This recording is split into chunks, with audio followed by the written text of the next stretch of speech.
Good morning and welcome back. We're going to be learning this morning. First of all, I want to thank the sponsors. Mary and Susan Cohen who are sponsoring Lila Nishmas Shendel Bas Yeshayahu Tzvi. That's Marie Cohen's mother, which is this evening and tomorrow. It should be the Lila Nishmasa.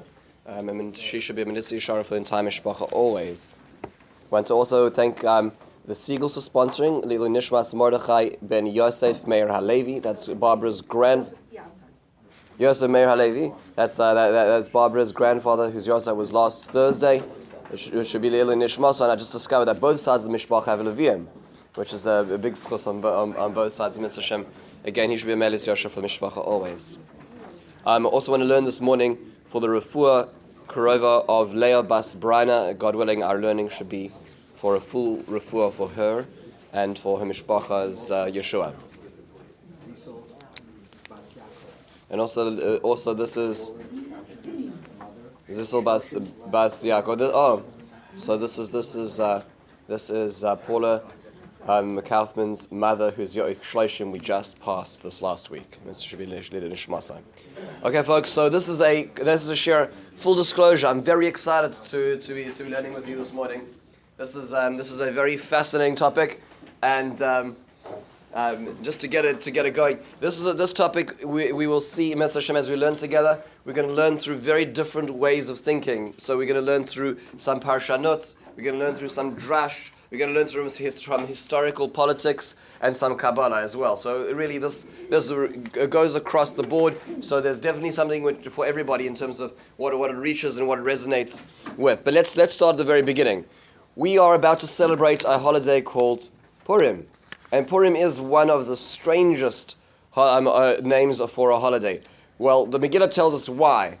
And in fact, if we ask any of our children, our grandchildren, why it is that we celebrate Purim, they all tell us, well, it's because of the lottery, right? The Purim was this lottery. That's exactly what the Megillah says. The Megillah says in Perek Tes, Pasuk, let's do Chaf Hey and Chaf Vav. That's where it is. This is the part of the Megillah that everybody is on cruise control for, because we finished the story. Now it's just sort of wrapping it all up. But the Megillah actually tells us how to celebrate it. Here's what it says. It says, when Esther came in front of the king, Amar ala Sefer, Yashuv machshavtoi hara'ah asher chashov al yudim al rasha. She requested to turn around everything he'd requested on his head. V'salu oisav esbanov al ha'etz. And they hanged Haman and his children on the gallows. Al Kain, therefore, Purim. They called these days Purim. So the Megillah itself is actually regulating how it is to be called Al Shem Hapur, because of the lottery. Al Kain, I'll call Divrei Haigeras Hazais. Therefore, this whole letter, Umara'u al Kacha Umahigia Lahem, and they saw what they saw through this and what arrived to them in the end. So this is what the Megillah tells us about its own name. And it could not be more strange. It could not be more unusual. Because let's think about this for a moment. We're going to introduce it perhaps with the way that Rav Foreman introduces the question, which is a very clever way of thinking about this, is let's imagine that you are on the naming committee of Purim. So you are part of the council that Esther gathers together, the leadership in Shushan and the diaspora, and she says to you, so what would you name this salvation? I mean, this is clearly a godsend. What are you going to say? So you think to yourselves, well, maybe something to do with, the 3 magical days, the fasting. You think maybe, the day of prayer, or maybe, the queen in hiding. You have so many names as to what the possibilities as what this festival could be called. What do they call it? They call it the tool that the enemy used to try to eradicate them. Meaning, think about that. So it's so unusual. It's like saying, imagine in the 1948 world, the War of Independence, they say that they're going to name it not Yom HaAtzmaut, they're going to name it Tokarev Day, because that was the rifle used by the Arabs, the Arab Legion, that was used to potentially kill and wipe the Jews off the map. So you say to yourself, that first of all, it's inconsequential, meaning it's such a detail in the story, but also it's a negative detail in the story. You want to push it even further. It's not just a negative or inconsequential detail, it's a theologically troubling detail in the story. When Haman was using the goral, when he was using the lottery, if we just to appreciate this for a moment, what was he really doing? Well, I mean, like, he could have just said, my birthday is on the 20th of February, and I want to always have my birthday. Even better, it's Zeresh's birthday on the 13th of April, right? And as a present for her, I'm going to eradicate the Jews, and we'll put up a special plaque on the wall to remind her of her birthday present. It's hard to replicate that one again, But nonetheless, that's why was he using the lottery? Why was he using the lottery? He's using the Jewish themed goral. Same thing on Yom Kippur, you do a goral between the two. So we do see a goral in Judah. So you're saying he's doing a Jewish-esque thing. I think it's even worse than that, Barbara. Oh, so if you think about this, think what he's actually saying to them. He's saying like this: you think you're so special, you Jews. You think you've got a God. You think you've got, providence. You think your God's looking out for you. Well, let me show you something. I'm going to kill you in a way wherever I throw the dice. That's what's going to happen. Meaning that you have no control. Let your God come and save you now. Meaning to say he was using their tool, right, but he was using it against them. Now, here you can imagine the Jews, and they're saying, it wasn't as if Haman just decreed to destroy them. He was actually saying to them, there is no savior. I can do it whenever I want. You will die. There's no one who's going to come to your back. And so we say, well, let's name it after the tool that denies God's existence. And it's a very, very strange way of looking at things. And for once, I want to get a little further into here. Problem, right? Problem. Not such a simple question to try to unpack. And the Megillah itself calls it this. It's not like Chazal later on are saying this is what we should call the day. The Megillah itself, Esther herself is calling it this way. So obviously she thinks this is pretty significant. So let's try to appreciate this from a number of different angles. Okay, so some of these they're going to be very different angles as to understanding this. And let's start at the very beginning. The first idea is an idea which is expressed in the Be'er Yosef. The Be'er Yosef is a sefer which has recently been republished. Rav Yosef Tzvi Salant, who actually came to Yerushalayim at the end of his days and was advised to publish his drashas. They are the most unusual and original ideas. So he points out that what language is Purim in? It's Persian, right? It's Persian. It's Farsi, right? It's not actually Hebrew. So right, the word for Purim in Hebrew would be goral or goralot, right? So it's interesting. So he points out that actually the word pur has another meaning in Persian. This is something we've never thought about beforehand.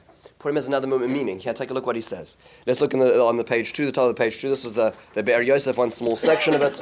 He says the following. V'yitachen oid levayer. Purim al Shem Pur, Shu Belashon Parsi. It's in the Persian language. V'loy kar'um garalois al Shem Ivri. It was not called in its Jewish name. Mishum diyesh was a gam lahazkir sanes shehaman nafal ala mita asher Esther aleh. Because it refers to the miracle of Haman falling onto the bed of Esther, that last critical moment when Achashverosh took his drunken walk in the garden, in the Ginas Abisan. That's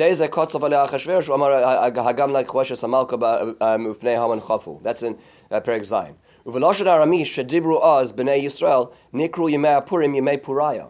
It was called the days of Puriah. What is Puriah? We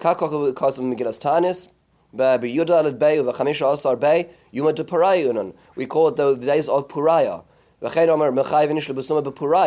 The idea is that the Purim is called Puriah. What does that mean? Pariah himita. In Aramaic, so again, Persian it means lottery. In Aramaic it means bed. How do we know? That's just an example that the Gemara says. The Gemara says this in Bab Metzia. Gemara in Bab Metzia. There's three things that you're allowed to change the truth ever so slightly for. There's three things. The first one is Mesechta. So somebody says to you, so how much have you learned? So you say, I learned a few blood here and there. You're allowed to underestimate what you learned for the sake of humility, right? So even though it's not really the exact truth, you're allowed to underestimate. But Puriah, when people ask you things about the bed, which means to say things regarding tznios of one's house, one doesn't tell the truth, right? One doesn't talk, when it comes to things which are intimate matters in one's house, one's allowed to change the truth a little bit for that, because that's tznios. What's the word the Gemara uses to describe bed is Puriah, which means, isn't this unbelievable? What Esther is doing is she's slipping in there a word which is a double translation. She's slipping in a word which really sounds like lottery, but it actually is the bed, which means to say, what's she drawing attention to? She's saying, think about every detail of this nace. Just imagine that Haman did not fall on the bed at that moment. And Achashverosh came back and said, you know what, Esther, I really love you and everything.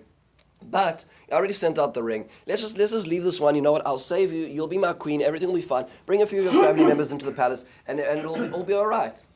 So what Esther was saying is every detail, every part of this sequence that needed to fall into place in order for this to occur was necessary.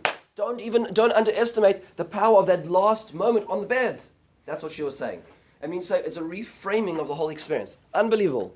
I assume that nobody in the room has heard of this before, including myself.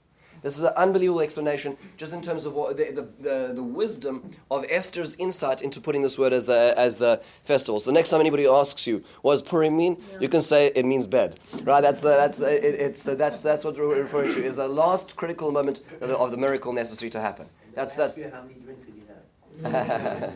Adalayada, right? So there we go. So that's why you're supposed to sleep. There we go, maybe. Alpi Drush, very good. The Rambam did not read this way. Okay, good. This is idea number one. So again, a retranslation of the notion of what the word Purim actually means. We're going to see another retranslation later on because it moves beyond our regular assumptions. Let's move into a secondary answer, which is Rav Chaim Yosef David Azulai. The Chida was unbelievably prolific. He has halachic works, he has responsa, and he has a Pirush on Tanakh, which I'm getting so much enjoyment from recently. And the name of it is Chomas Anach, which is his Pirush on Tanakh. Prolific author. The Chida is unbelievable in every realm. So here's what he says on the Megillah. This is a less tapped into Pirush than we usually heard of.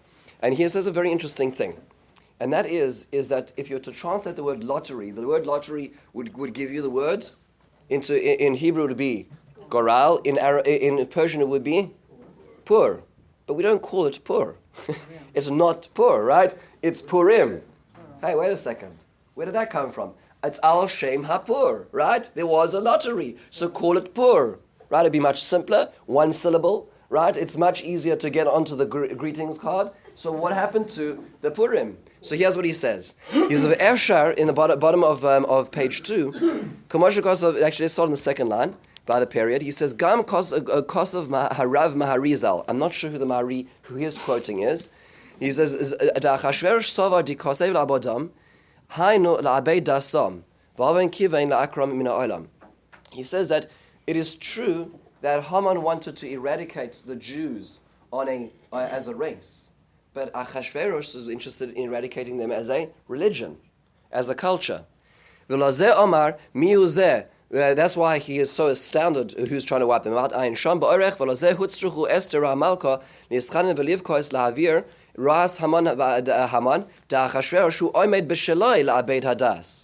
Meaning, why is that Esther has to go so far to beg Achashverosh? Because Achashverosh was on the same page. He was just more interested in the cultural eradication, whereas Haman was interested in the actual genocide. So it means in the physical genocide of this nation. That's why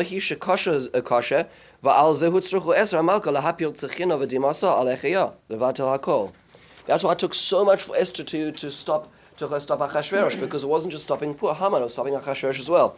Skipping down 3 lines on the top of page 3, where towards the end of the line it says, "V'zeu she'amar al kain karu layamim ha'ele Purim." Tarti mashma. Why is it Purim in plural? Lots. Because al shem hapur ki bozeh hapur hayoshtei gzeros dachashverosh ipilu v'kiven avatal adas v'avon haman ara kiven harog. So Achashverosh wanted to wipe them out spiritually or culturally, and Haman wanted to kill them. V'hem shtei gzeros shtei goros bevas achas v'lochein nikra Purim trei mashma. That's why it's called the lotteries. Because don't forget the other one. Now think about this for a second. That means to say that the miracle was much greater than we first anticipated. Because if it's just Haman, okay, we can deal with these crazies, right? We can somehow she managed to intercede with this rabid, anti-Semite. Okay, but when you're dealing with the king who's on the same page, very hard to stop that train. So therefore, in a certain sense, implicitly she's saying, Al Shem Apur Purim. There's 2 lots. We have to stop him as well. Now, I want to so this is just an interesting insight just in terms of the language of it. But there's much more to this, because this sounds a little strange. Like, where did you get this from, that Achashverosh really was on the same page? That sounds a little bit, like a little bit more of a subtext than we were usually expecting. So let's just think about this politically for just a moment. This is the most unbelievable insight. The most unbelievable insight into reading the Megillah. I believe that once hearing this, we will never ever read the Megillah the same way again. So this actually I didn't have a chance to put into the notes because I found this afterwards. But this is what the Gemara says. This is such an unbelievable statement. The Ber Yosef, once again in an earlier explanation, says the following. And I'm going to quote the Gemara in Megillah on Zayin Amud Aleph. At all said and done, the story is finished, right? The Jews are saved, everything's fine. What happens next? So the Gemara tells us in Dav Zayin Amud Aleph, Amar Rav Shmuel bar Yehuda, this is not in the notes, I apologize. Sholcha lohem Esther lechachamim kavuni ledaros. Esther wanted to be included in the canon of Tanakh. Not a simple thing, by the way. There are many books that are what's called the Apocrypha, which means to say the books which are not included in Tanakh. Writings, historical accounts, which are written around the time of Tanakh and weren't included in the canon. Canon, which is spelt, where they say there's a difference between canon with 2 N's and 1 N. It's actually 3 or 2 because there's an N at the ends, right? So we're not talking about the canon which shoots, the canon which is really the corpus of material. There's 24 books in Tanakh. So she made an official request to be included in Tanakh, and she was accepted, right? I mean to say, just to appreciate this, later on, a few centuries later on, when there was writings about Chanukah, that was not included in the canon. Tanakh had been closed already, right? That was too late. Right, so Esther said, "Kavuni ladaros, include me for generations." Sholchula, the response was to her, and we can assume this is Anshe Knesset Agdola because she was living at the same time as Anshe Knesset Agdola. Sholchula, they responded to her, "Kina at mo'areres olenu levena umos." It's not a good idea to stir the pot right now, Esther. If you put in your story, it's going to create a lot of trouble politically for us.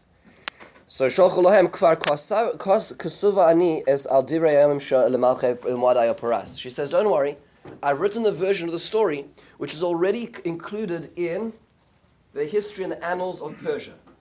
That's interesting. Meaning to say, I've already sanitized the history, which is all right to be included in their version of history, and therefore it's fine. Now think about that for a moment. Think about what that means. Esther is writing in a self-censored way. Why? Because she cannot possibly say anything which is negative about the Persian government because they're publishing her works and she is the queen of Persia. Right? Think about that for a moment. That means to say that if we read the Megillah, we have to think so carefully about what Esther really means in contrast to what she's actually saying. Think about that for a moment. Now, now this explains something which is very important. Something critical is if you read the Megillah of the Gemara in Megillah, which is Chazal's understanding of the Megillah, of Megillah Esther, they will tell us numerous times where it seems like Achashverosh, where it seems like Haman are actually worse than they even are. And you say to yourself, Chazal, calm down. Why are you now, making it so bad for these people? An example. The Gemara says, as an example about Achashverosh, it says, Achiv Shel Rosh. His name was actually a acronym. He was the brother of the head. Who was the head? The Gemara, the Mefarshim explain, Nebuchadnezzar. Nebuchadnezzar was, of course, that Babylonian general, Nabukaduri Utsur, who destroyed the Middle East, including Israel, and exiled our land. So Achashverosh is Achiv Shel Rosh. He was the brother. He was just on the same page as Nebuchadnezzar, right? Meaning to say, even though he's Persian, right? Persians came after the Babylonians. Nonetheless, that's how bad he was. Other examples the Gemara says. The Gemara says that about Achashverosh that mitchilas of ad soifa lo shina birishai. He was from beginning to end. He was rotten through the core. Not a good moment in his life. You think to yourself, like, why is Chazal being so black and white about it? The way we read the Megillah, it sounds like Achashverosh is Nebuch, this poor guy who just can't stop drinking, and whoever is speaking to him at the right moment during his drinking party gets his ring, right? That's what it sounds like, right? He is not very much a decisive individual. He's more or less, he goes with the flow. He gets angry at times, and he gets upset, but it's all in a drunken stupor, it seems like. So says the Gemara is telling us no. The Gemara is telling us the tradition of what really actually happened, which Esther couldn't actually write. She couldn't write it because it was under the censor of the times. Which is, if you think about this, just a classic example. What the Gemara says is the following. When Haman first came to Achashverosh and presented the idea of eradicating the Jews, Achashverosh was no fool. Achashverosh said the following words. This is the Gemara records in Megillah. He said, look, if you go into the annals of history, people have had bad luck trying to get rid of this nation, right? Meaning to say, you don't need to read too much into Egyptology. You don't need to read too much into Babylonian scriptures to understand that this is not a good idea messing with this nation. So why am I going to put my hat in this ring for you, O Haman? So he summoned into the court all his advisors, and Haman made his presentation. And the Gemara says at the end of the presentation, Haman was so convincing, he was such an orator, he was so vociferous about his point of view that everybody, including the king, was on the same page. And that's what happened. That's what Haman actually Achashverosh gave over his ring to Haman, which means to say, then we move from that narrative into the Megillah's narrative. What is Haman saying? Right, and Haman makes this whole pretext. Does Achashverosh, according to the Megillah, actually know who they are in the Megillah? Not really. He's like, Haman, you go, you do your thing, and it's all right. Just leave me to governing my 127 states. And later on, when Esther gets up at the second party, and she says, there's a person, Ish Tsar V'Oyev, is Miozev Ezehu Asher Molali Bola Asos Chen. He's like, who could possibly be wiping out your nation? Achashverosh. Achashverosh. Here are the minutes of the meeting in which you had a specific discussion about the Jewish problem, and you came out with the final solution agreeing to your rabbit council. That means to say, Achashverosh, you knew exactly what was going on. But can the Megillah say that? No. The Megillah, of course, can't say that.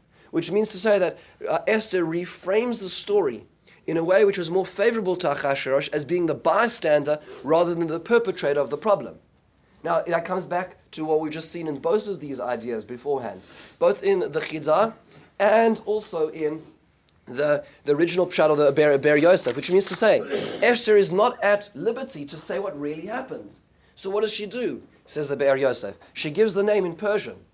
She gives the name in Persian for us to understand that really there's more to the story than meets the eye. You need to peer through the lattice work to see what's really going on. She gives a name which is also in Armenian, relates to the miracle of Achashverosh now being teed off by Haman's actions when he leaves the room. Where the notion is Purim, where there's two lots. Why? Because it wasn't just Haman, it was also him. But it has to be so subtle that those people reading it in Persia, those people putting it into the annals of Persian and Median history are not going to notice the subtext of the story. It's a remarkable understanding of what it is. And this is the sensitivities, which is why, just as an example, in history, there is a pirush called the Manos Halevi, which is Rav Shlomo Alkabetz's explanation of the Megillah, and he rails against people who try to explain the Megillah just on a level of pshat. He says you cannot possibly ignore the Megillah, Gemara of the Megillah, the Talmud Bavli and the Talmud Yerushalmi in learning the Megillah. You can't ignore that and explain it on its own basis because that's only half the story. Think about that for a moment, right? We're used to thinking, well, there's drash, and we can say pshat as well. The Manos Halevi says, no, there is no way to read it independently because the Megillah is simply a censored version of the real story. That's how we need to think about it in greater context. A remarkable understanding brings together these three ideas of Purim. First of all, the Persian, the idea that it means the bed. Number two is the idea of the plural of lot. Number three is that it's in Persian for the people to really realize there's much more going on. Yes. The explanation why Hashem's name is not in the Megillah either. Good. Okay. Good. And that's exactly a perfect example. That might be another way why it is that she is pushing down the name of God because the audience who has to be able to read this has to be an audience who's saying, well, this is simply a historical account of what occurred, right? And therefore, that's why there's again another, and that's why Chazal is saying to us every time it says Melech in Melech Stam, it refers to Hashem because they know the coding, right? So therefore, we have an ability to be able to peer through. Yes, Papa. She tells because we're still under their. That's also what the Gemara is saying. The Gemara is saying is that Akate Ade Achashverosh Hanan, which is why we don't say Halal, is because at the end of the day, what they're saying is that as miraculous as it was, but that's a little different. That's about the bigger picture. This is about the actual Megillah itself. Yeah. She tells us ourselves right away in the Megillah because she says it's a Geras Purim Hazeh Hashemis. She already wrote a different one. Correct. This is telling you that this one is the censored and written for the masses, and you Correct. It'll be- got a different version of this whole thing. Which is interesting if that's the case. So as you said, so Eliezer, it's interesting to say that today we don't have the original version, which shows you something very important about Apocrypha. Is that if you want something to be extant for all of history, it needs to be included in religious tradition. So even though the true story wasn't, we don't have that version, but we have the putting together the Chazal and the Megillah is where we get it. Just very fascinating. Remarkable way of reading this. I think we'll all agree this is just such a different way of looking at the Megillah than ever looked at beforehand. Two more ideas. Radically different to anything we've done up till now. Okay, so just appreciate this. So I actually think Tsiona actually, I spoke at an NCSY event a couple of weeks ago, and she ran the event, so NCSY and she facilitated getting this book, which is fresh off the press this year, so in her schus, I had the opportunity of reading this. This is called the Masoras Harav Megillas Esther, which is actually the thoughts put up by the Koren and the OU Press of Rav Soloveitchik on Megillah. And so what does he say about this? So he points out a point that somebody else mentioned, Saul mentioned just a few moments ago, and that is that Purim actually has another meaning altogether. And what the Meforshei HaKabbalah actually say about this is that if you read it carefully, it's actually the words of another festival. Right? It's Yom Kippurim it is literally like, and then it's the actual same words of Purim, which means that the Megillah somehow, apparently Purim, is the same as, or rather the other way around. Yom Kippur is like Purim, which is strange because Yom Kippur, of course, came way before. It's in the Torah already, way before Purim. Now you think to yourselves, that sounds very much like poetic license, doesn't it? I mean, like if you were to be asked what day would go naturally with Yom Kippur, Purim would certainly not be on the top 3 of your list, right? Now forget just about the amount of eating that we're supposed to be doing. And the amount of drinking that we're supposed to be doing, which are clearly the 2 primary issues on Yom Kippur. But nonetheless, just even the tone of the day is completely different, right? The tone of the day of Yom Kippur is one of contrition, a day of self-analysis, of introspection. Purim is external, it's joy, it's energy moving outwards rather than energy moving inwards. There couldn't be anything more different. So when we hear that, we all say to ourselves, yes, we know very much a poetic description. It happens to be that, the Aramaic word, the Persian word happens to sound a little bit like Yom Kippur, and that's very nice. Says Rav Soloveitchik in his Megillah, his Pirush on the Megillah, the following insight. It's such a remarkable idea. Purim and Yom Kippur on page 3 are alike in that they both involve the casting of lots. So wait a second. So let's not deny this too fast. There's both a set of lots on Purim and Yom Kippur, a characteristic of games of chance. The Purim Goral determined the date chosen by Haman for the destruction of the Jews. Indeed, the very name Purim means lots. What is so significant about the method that Hashem that Haman employed to choose a date? Why should the holiday itself be so named? So here's how he understands it. The Megillah is a book of contradictions. It's filled with events that are unreasonable, even absurd, coincidental, and pure chance. At one moment, the Jews live in security in Persia. The next, they face destruction. Mordechai is threatened with execution. Then suddenly, he is prime minister. Irrational events and moods transform fear into festivity. The entire situations are suddenly reversed. That's the old Vana Foichel. Purim, therefore, epitomizes the instability, uncertainty, and vulnerability which characterizes the Jews. Thus, the name Purim expresses the erratic capriciousness of events. It alerts the Jews into the sudden turns of fortune, lurking dangers, and fickleness of life, even as the Goral itself seems to operate through blind chance. Theologically, now this is his argument, so just stage number 1, just appreciate this. Purim represents how insecure we are as humans and certainly as Jews in the course of history. So how does that relate to Yom Kippur? Theologically, God forgives man's sinfulness precisely because he acknowledges human vulnerability to changing fortunes, pressing circumstances, and the intrusion of the unexpected. Which means to say that on Yom Kippur, Hashem looks at us and says, "Oh, poor humans, you're back here again. And everything you said last year, which I have on file, seems to be the same things and worse that you're saying this year. What are we going to do, humans? Have we not been through this beforehand? Have I not given you ample historical example of what happens to people who don't listen?" So Soloveitchik says, Hashem understands. He understands that we are not just a product of our nature, not just a product of our parenting, we're a product also of our environments. And therefore we're very feeble, we're very weak, we're very vulnerable. We're very insecure, whether it be collectively or individually. And therefore Hashem says, in the merit of the fact that you are so weak and you are so insecure, that's the reason why I give you forgiveness. Because of the life and the battering from wave to wave, from chance to chance, to circumstance that you've had to suffer. The way he says at the end, and I should have already put this in, but his last comment is just one last sentence. I think such a powerful idea. Here's what he said. I apologize, I didn't put into the actual the notes. Here's the actual wording he has. The compelling intrusion of the unknown and irrational is basic to man's existential condition, and is precisely the weakness which qualifies him to receive God's compassionate forgiveness. So in a certain sense, Yom Purim, or Yomei Purim, are the days in which we were so feeble and dependent that Hashem needed to intercede to forgive us, which isn't that exactly what's happening on an annual basis as we come before the divine throne chamber. And we come in front of Hashem, and Hashem says, you, like the nation of Israel, you are the victims of so many circumstances. I understand. It's difficult. You're thrown around in the waves like you were at the times of Purim, and again on an annual basis. What an insight, interestingly enough, into Yom Kippur than even Purim. Purim is the national scale expression of what we're experiencing on Yom Kippur. That's what it is, Yom Kippurim.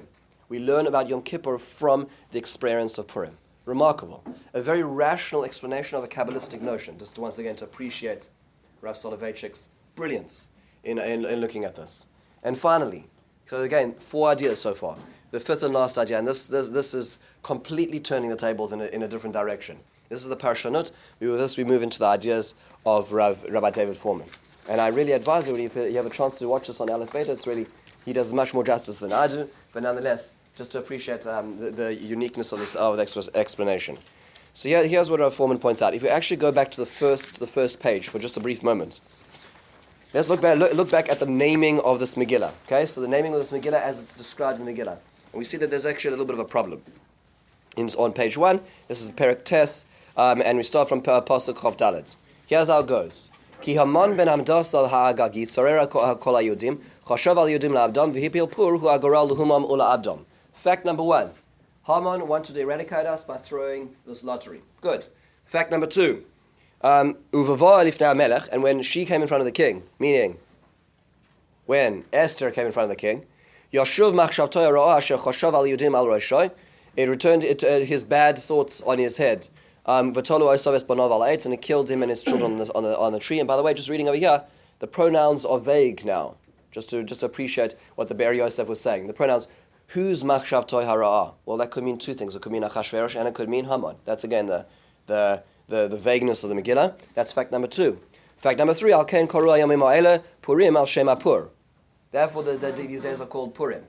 Now, if we were to be logically consistent, this is actually out of order, because there's 3 psukim here with 3 separate ideas. Idea number 1, Haman wanted to destroy us and he threw a lottery. Idea number 2, Esther came in front of the throne chamber and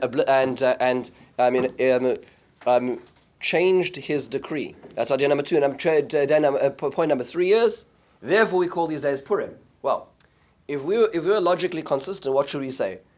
It should go, why is it, where should we put the Al-Kain pasuk? Therefore, it should belong as the second piece of the sequence. Haman wanted to kill us with the lottery. Al-Kain, that's why we call this day Purim. But don't worry, Esther interceded and saved us, right? So it should have gone 1, 3, 2 in terms of the sequence of these psukim. Which indicates, just on the logical standing here for a moment, that the reason why it's called Purim is not because of Haman, but because of Esther. That's the logical flow over here. The Al-Kain, the therefore, follows Esther. But Esther wasn't throwing a lottery. It was Haman. So what is the Megillah really trying to convey to us? Just reading the Parshanot of the Psukim. That's the question that Rav Foreman asked. Very fascinating way of starting. Let's move a little further. I think to many people, the most dramatic moments of the Megillah, the ones which really resonate with us, are to be found in Perek Daled in the Megillah.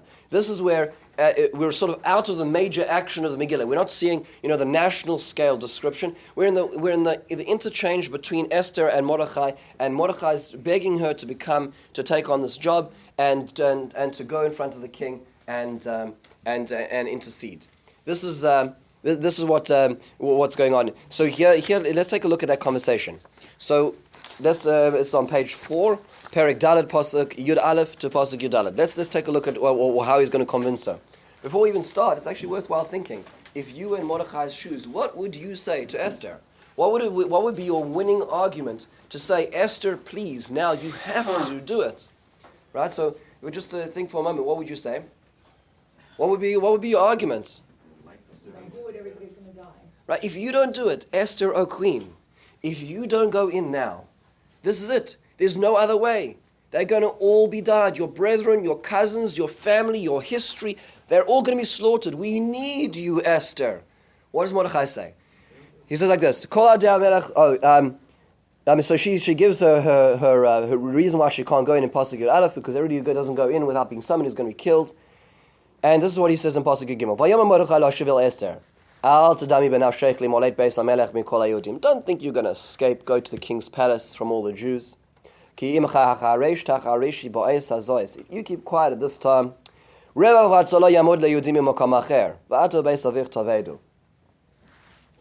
Esther, we don't need you. We don't need you. If you don't save them, it's going to come from elsewhere, Esther. Right? Who knows? Maybe this is why you came to be queen in the first place.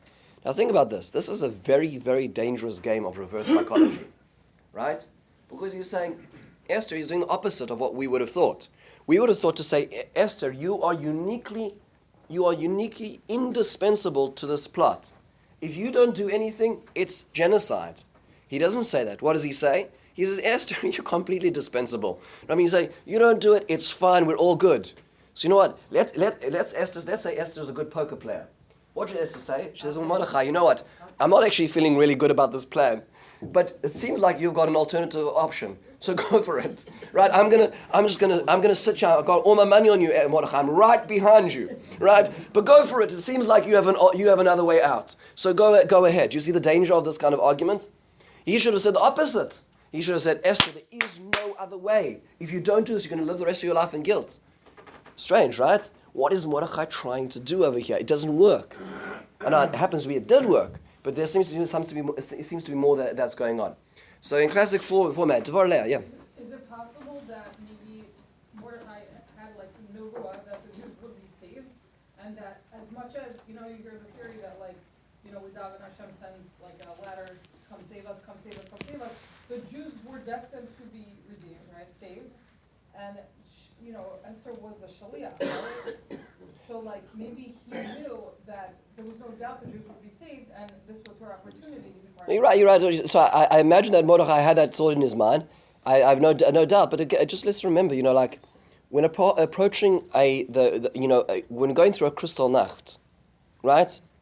So you may say, well, there's no doubt the Jewish people will be saved, but who's going to be killed? You understand? Meaning, how's he going to say? How's he going to say? Maybe just a corner and a pocket of the. He doesn't have the right to say well, it's fine. We'll all be all right, because all might be as a Jewish people, but not as individuals and many communities and millions of people. So they just have to be very, very careful.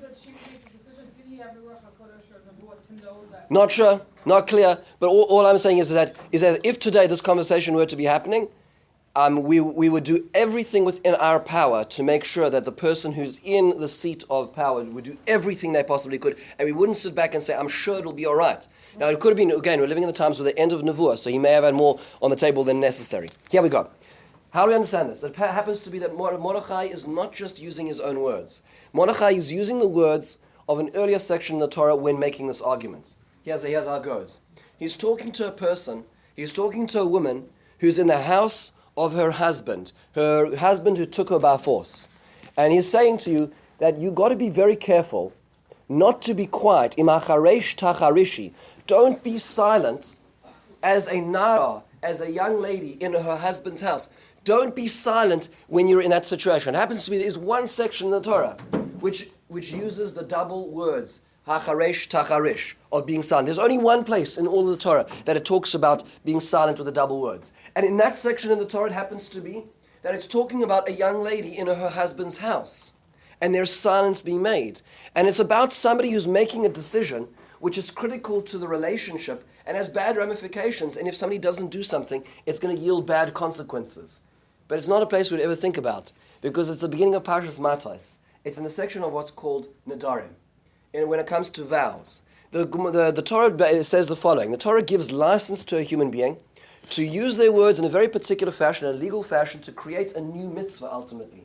If a person says, the way a neder works is a person will say that a particular item in this world has the kedusha of, let's say, a korban. That's the way it works regularly. So a person says, this chocolate cake in general, hareo like a korban, is like a sacrifice, which means I don't have access to it. So that person essentially has made a neder not to do something and is refrained from something in this world. The Torah views that acceptance is like a mitzvah. It is as if there's a biblical prohibition on what they just said. That's what the Torah says. It gives license to that type of thought process. Not to be different, not to be mixed up with a shavua. A shavua is dictating action. Nadarim actually relates to a specific object. That's what the Torah tells us. Now, in the context of that parasha, the Torah tells us a very interesting thing. And that is that if in the context of a marriage, a woman makes a neder, not any neder, but a neder which is actually going to affect we'll call it the intimate aspects of that relationship. So she says something which is going to affect their relationship. In that case, only specifically in that case, by the way, it's not in general. In what's called nadarim beino leveina. In those nadarim, the husband has the right, he has a window of veto for 24 hours. 24 hours. And this is how the Torah frames it. Here we go. I mean, in Pasuk Yudaled, on page 4. Kol neder v'kol shvuas isar la'nos nafesh. If there's a neder, what's called inui nefesh, which she takes on, which is going to affect them because it's now refraining an aspect of her life. Isha yekimenu v'isha yefarenu. Her husband can establish that neder, or he can be mefer it, he can annul it. V'im hacharesh yacharish la. There's our words. And if he is silent, if he will surely be silent, isha miyom el yom, from day to day, that's the 24-hour period. Vehikim es kol nedarea, he thereby establishes her nedarim. Oy es kol esorea asher alea, all her prohibitions which she has accepted. Hekim oesam ki hecharesh la b'yom shemai, he has established them because he kept quiet. Let's think about this for a second.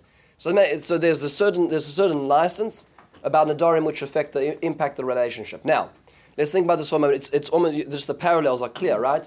Here we have a woman in her husband's house, and there's a decision being made. Now it's interesting, the decision over here is being made on her side, not his side, and that's going to impact the relationship. And if he is silent, if he is hacharesh yacharish, it's going to affect this decision that is being made. Let's now try to dig a little deeper. In Nadarim itself, how many options does the husband have? Let's think about what options lay in front of him. Option number 1 is Yekimenu, to confirm the neder, and therefore the neder is ratified and is now in effect and is considered like a mitzvah satorah, and it's a biblical prohibition to transgress. Option number 2, Yefirenu, is to annul it. Any more options? So it's interesting that the Gemara, the Pasuk points out that there's a third option, which is silence. But here's the funny thing. The Torah is telling us that the third option is an illusory option. Because if the husband keeps quiet, what really happens? It's like it stands, which means that silence is really a decision. Right? So the way that our Reform frames this is the following. So there are certain things in life where the options are yes, no, and maybe. So example is it going to rain tomorrow? Is it going to rain this afternoon? So we look at the weather forecast, and we don't like to, we don't like to make, conclusive decisions. So we could say yes, no, but we could also say maybe, and we'll wait till we get there. And that's fair enough. It's not going to help whether or not you should bring out the raincoat or you should change the picnic plans. But nonetheless, it's maybe is still a viable option. But yeah, let's draw an extreme example. What happens if a patient, Rahman al-Islam, goes to a doctor, and the doctor says that this person, Hashem Yishmor, is diagnosed with a particular type of cancer, and the doctor says the person needs to undergo chemotherapy. And so the person goes for a second opinion, and the other doctor says, look, I've looked at the charts, I don't see any problems. I don't see problems which the first doctor saw. But I can tell you, if you take chemotherapy, it'll kill you, right? Because it's too dangerous at this point in time for your body. So at this point in time, there is no maybe option, right? You can't say yes. Or it's either yes or no, because the decision is either yes or no. There is no in between space.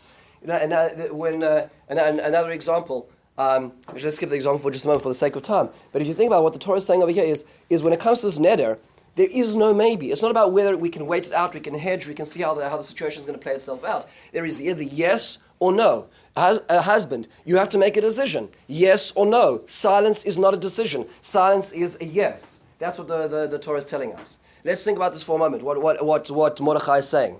He's taking the same language. If you're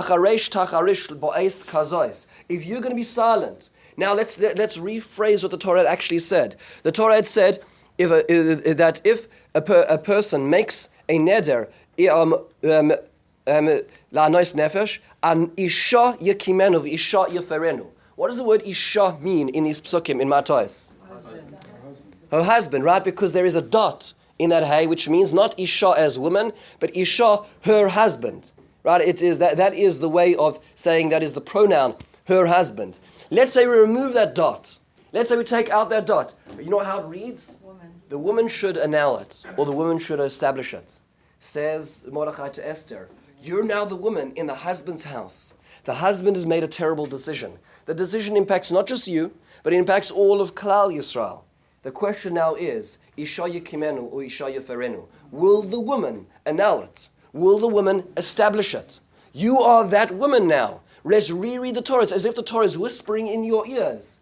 V'ima charesh tacharish bo'ez kazois. You want to be silent. Esther, remember, there is no middle option. There is no alternative. There is only one way to make a decision, and that is yes or no. Because you know what, Esther? You're the one who stands to lose out. Because if you don't make a decision, you know what's going to happen? Says Rashi, you know what happens in this particular instance? If the husband does not is silent, and after 24 hours, the neder goes into place. You know what the Torah says at the following? Bottom of page 4, in Pasuk Tezayin. Right? And if the husband says later on, I should have annulled it, honey, that we really, that was not a good idea. And he carries his sin. You know what Rashi says? Is if the husband heard this, realized the impact this would have on the marriage, and didn't say anything, and later on she is not able, the wife is not able to commit to what she said, who bears the sin for that? The husband, because he had the moment, and what did he do? He kept silent. Says Mordechai to Esther, you're going to keep quiet. You think that's a decision, you're going to play it out. You know what's going to happen? You're the one who suffers. You're going to be considered not just a bystander, you're complicit with Haman. In the annals of history, they're going to say, that terrible man Haman and that terrible woman Esther, because you listened and you didn't do anything. What Mordechai is doing is he's reaching back in history to be able to say what Esther is culpable for. Let's go back over here. Now let's think about this. Why is it, if we go back to the original psukim, as to why this holiday is called Purim, let's just remarkable idea. Remember the ideas that goes, there's Haman throws a lot. That's idea number one. Esther goes into the king. She takes action. She does not remain silent. Al kain karu alayim Purim. That's why these days are called Purim, because of what Esther does. What's the pur of Esther? It's in the same parasha, Matos. The word Purim isn't necessarily about the word, necessarily the idea of lottery. It's about the hafara, about the annulling which Esther has done. She's walked in that critical window where there was still the ability to be able to annul. That's the other verb which is remaining over here in that parasha in Matos. If you walk in, she has to be mayfair them. She has to annul them. So what the Megillah is saying is in innuendo. Is Haman had his pur. He had his lottery. Esther had her pur. Her pur was her annulling it. Her lack of silence. Al kain. Therefore we call the Megillah pur. Al shem hapur, because of her annulling. Meaning it is midah keneged midah. He sought to destroy them through a lottery. She annulled his words. And that's why it's called Purim. We don't celebrate what Haman did. We celebrate Esther's her strength to be able to take action when she could have missed it and she could have been silent. Because in life sometimes there are no maybes. Now just think about this, just to recap and appreciate this. This isn't just intellectual pursuits, learning today. This is really our understanding of the Ribbon Shalom's agenda in the world when we learn the Megillah. Just to appreciate how close we were to death, how close we were to genocide. when we go through the ideas. Again, the 5 ideas. Number 1 is the idea that it was the bed. It was that critical detail, the last moment that saved us. Number 2, the idea of Achashverosh's Purim. Right, the fact that Achashverosh was also complicit in this plan. Number 3, the Ber Yosef. It says it's in Persian to indicate to us that this was a sanitized version of the story, which we need to read a little deeper into to understand just how close we were to be able to reconvince not just Haman but the king himself of his intentions. Then finally we talked about Rav Soloveitchik, the notion of Purim. We understand the depth of Yom Kippur via the tenuousness and the critical nature of how dangerously we stood on that precipice on Purim, as we do on an annual basis. And finally, Rabbi Foreman, the idea that the Purim is not simply about Haman's actions, but about Esther's Purim, her ability to take action. Thank you so much.